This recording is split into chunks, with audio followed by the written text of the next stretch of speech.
أعوذ بالله من الشيطان الرجيم والسماء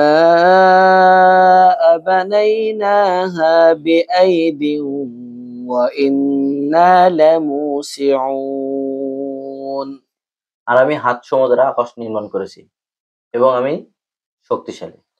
والأرض فرشناها فنعم الماهدون আর আমি জমিনকে বিছিয়ে দিয়েছি, আমি কতই না সুন্দর বিছানা প্রস্তুতকারী। ومن كل شيء خلقنا زوجين لعلكم تذكرون আর প্রত্যেক বস্তু থেকে আমি জোড়ায় জোড়ায় সৃষ্টি করেছি, আশা করা যায় তোমরা উপদেশ গ্রহণ করবে। ففروا إلى الله إني لكم منه نذير مبين অতএব তোমরা আল্লাহর দিকে ধাবিত হও, আমি তো তার পক্ষ থেকে তোমাদের জন্য এক স্পষ্ট সতর্ককারী। ولا تجعلوا مع الله إلها آخر إني لكم منه نذير مبين আর তোমরা আল্লাহর সাথে কোনো ইলাহ নির্ধারণ করো না, আমি তার পক্ষ থেকে তোমাদের জন্য এক স্পষ্ট সতর্ককারী।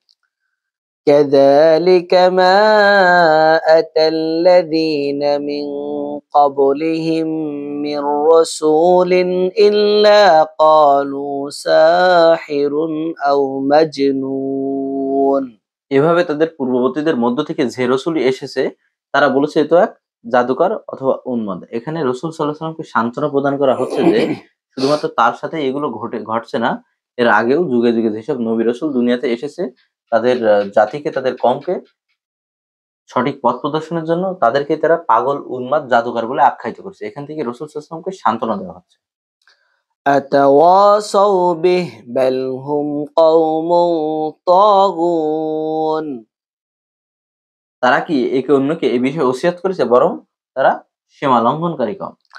فتول عنهم فما أنت بملوم অতএব তুমি ওদের থেকে মুখ ফিরে নাও, এতে তুমি তিরস্কৃত হবে না।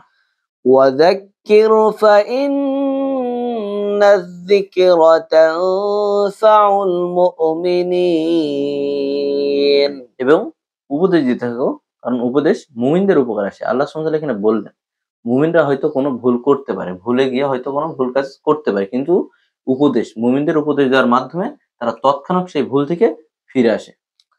وما خلقت الجن والإنس إلا ليعبدون আর জিন ও মানুষকে কেবল এজন্যই সৃষ্টি করেছি যে তারা আমার ইবাদত করবে। আল্লাহ সুবহানাহু ওয়া তাআলা আমাদেরকে যে সৃষ্টির প্রধান উদ্দেশ্য, সেই উদ্দেশ্যটা এই আয়াতের মাধ্যমে তুলে ধরেছেন যে মানুষ ও জিন আল্লাহ সুবহানাহু ওয়া তাআলা শুধুমাত্র এই কারণেই সৃষ্টি করেছে যে আমরা আল্লাহ সুবহানাহু ওয়া তাআলার ইবাদত করব।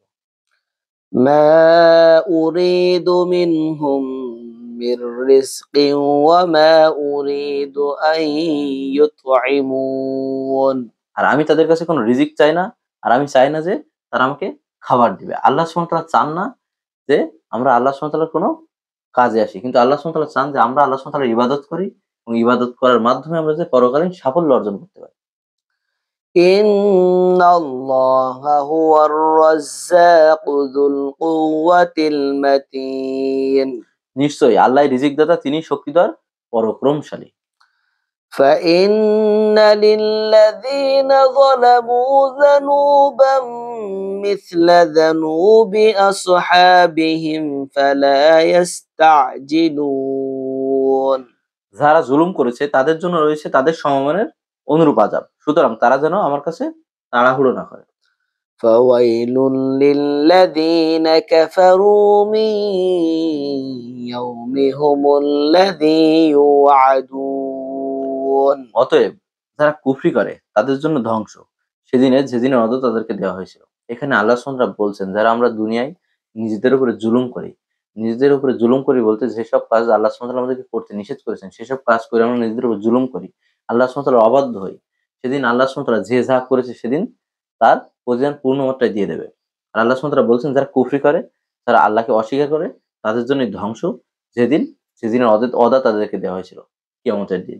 তাহলে আসুন এই কোরআনুল কারিম থেকে আমরা আমাদের জীবনের শিক্ষা নিয়ে আমরা আল্লাহ সুবহানাহু ওয়া তাআলার ইবাদতে ফিরে আসি, আর এই কোরআনুল কারিম মোতাবেক আমাদের জীবনটা পার করি, যাতে আমরা পরকালীন সাফল্য লাভ করতে পারি। আল্লাহ সুবহানাহু ওয়া তাআলা আমাদের সবাইকে এই তৌফিক দান করুন।